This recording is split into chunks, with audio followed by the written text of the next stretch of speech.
Operation లేకుండా మోకాళ్లు మరియు నడుము నొప్పులకు అత్యాధునిక చికిత్స డాక్టర్ భావన హర్వాని గారి ఆధ్వర్యంలో ఆర్ఎఫ్ఏ మరియు ప్లాస్మా పద్ధతిలో చిన్న ఇంజెక్షన్ తో పరిష్కారం. Hospitals road number 12 Banjara hills. Hyderabad Meerpet teachers కాలనీలో దారుణం జరిగింది.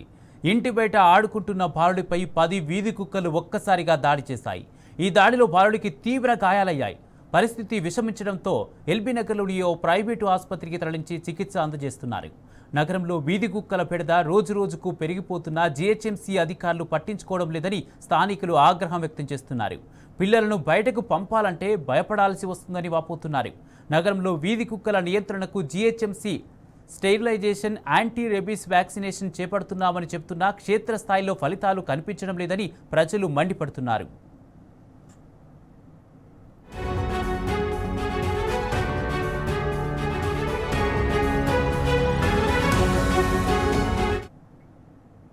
నగరంలో ఇటీవల వీధి కుక్కల దాడులు పెరిగిపోతున్నాయి. గతంలో అంబర్పేట్, చింతలబస్తీ, ఇప్పుడు మీర్పేట్, ఇలా వరుస ఘటనలు జరుగుతున్నా జీహెచ్ఎంసీలో మాత్రం చలనం లేదు.